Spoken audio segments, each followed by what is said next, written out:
जिले के सबसे बड़े अस्पताल शहीद निर्मल महतो मेडिकल कॉलेज अस्पताल में यहाँ समस्याओं का अंबर लगा हुआ है और इसी कड़ी में आज एक मरीज की मौत हो गई और उनका नेत्रदान किया जाना था। लेकिन इस प्रक्रिया में यहाँ पर एक केमिकल होता है जिसकी यहाँ पर आपूर्ति नहीं थी, जिसको लेकर समाज सेवी अंकित राजगढ़िया ने क्या कुछ किया हम इनसे सीधे जानते हैं और क्या कुछ हुआ सब कुछ आप बताइए। पहले क्या किया?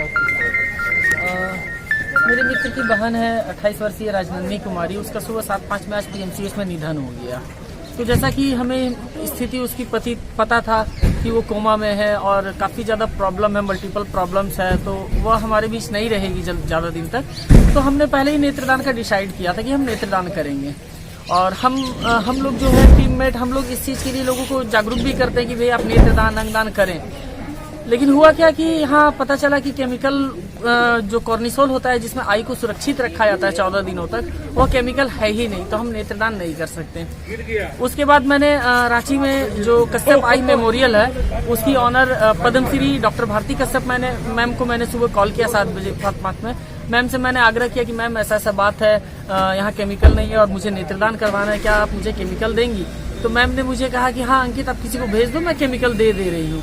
और संजोग था कि मैम से पहले भी बात हुई थी, तो मैम के पास मेरा नंबर रिसीव था और बहन राजनंदिनी का नेत्रदान होना लिखा था, उसकी आंखों से किसी को रोशनी मिलनी लिखी हुई थी। मैम के पास मैंने राजनंदिनी का मंझला भाई जो रवि है वो रांची में ही रह के जॉब करता है, तो मैंने उसको तुरंत फोन किया कि भाई तुम तुरंत कश्यप आई मेमोरियल पहुंचो और वहाँ मैम का नंबर दे रहे हैं, मैम जैसा जैसा बोलती है वैसा करो।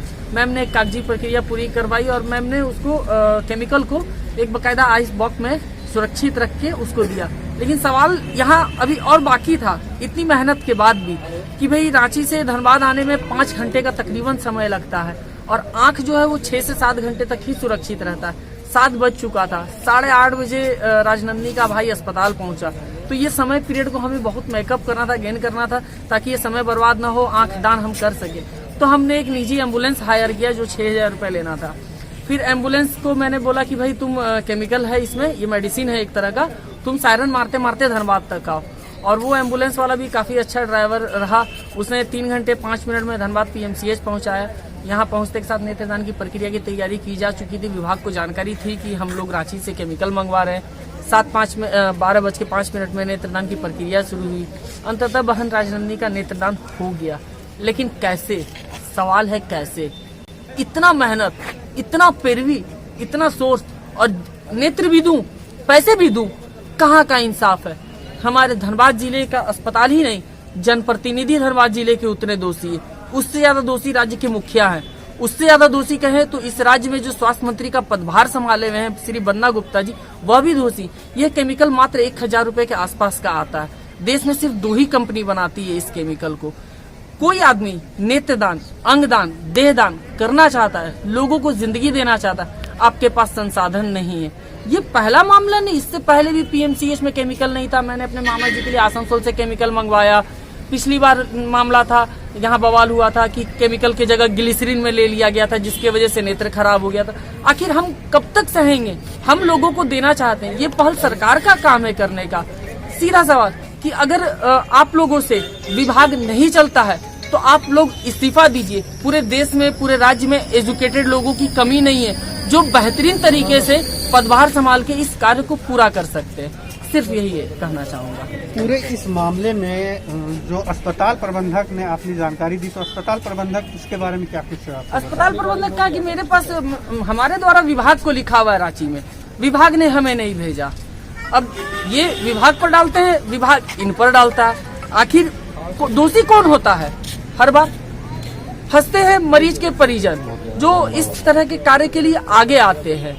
खैर, ये तो मेरा मित्र था, हम लोगों ने इतना कोशिश किया, मेरे मित्र ने भी इतना बर्दाश्त किया कि 4 घंटे 5 घंटे को शव को यहाँ रख के नेत्रदान हमने। तो जैसे कि अंकित राजगढ़िया एक समाज सेवी के तौर पर प्रक्रिया है उसे करवाने में सफल हुए।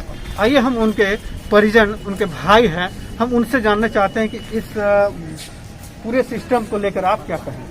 पूरे सिस्टम को लेकर बस यही कहना चाहता हूँ कि कोई भी हम लोगों से अपील करते हैं कि नेत्रदान कीजिए, बॉडी दान कीजिए, देह दान कीजिए। लेकिन जब मेरे बहन के बारे में, जब मेरी बहन का ऐसा हुआ, जब मैं खुद से नेत्रदान करना चाह रहा था, तो मेरे साथ इतनी समस्या हुई कि यहाँ पे केमिकल नहीं है, केमिकल के लिए भी पैर भी लगाना पड़ा।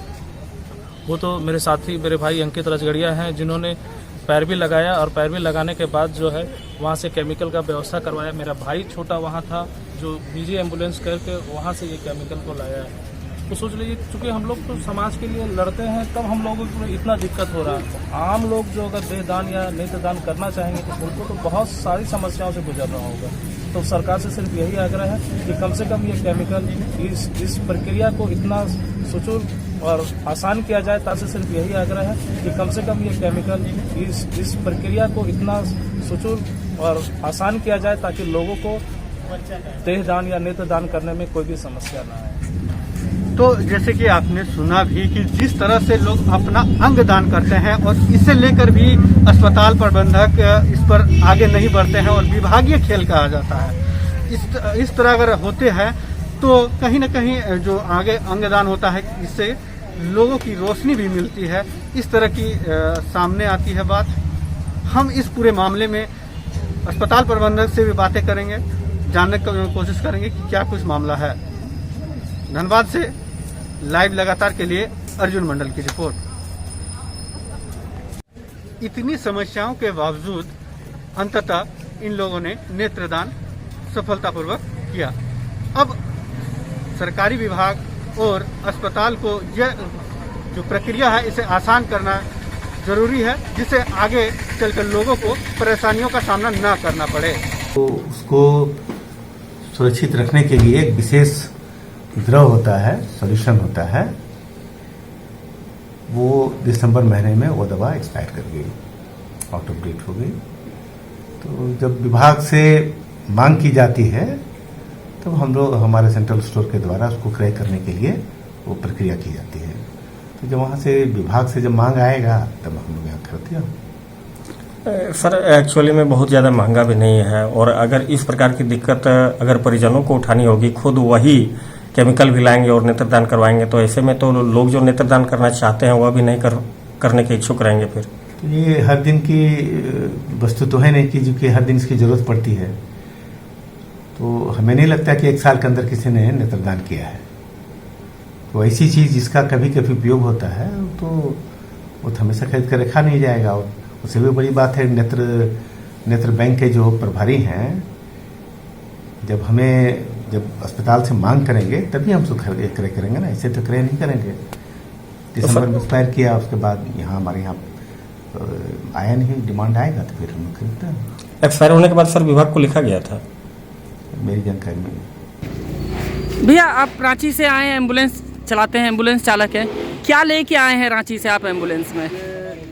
तो हम नहीं जानते, लेकिन किसी को दान देने के लिए कोई केमिकल है, जो मेडिकल लाइन का ही लोग जानता है।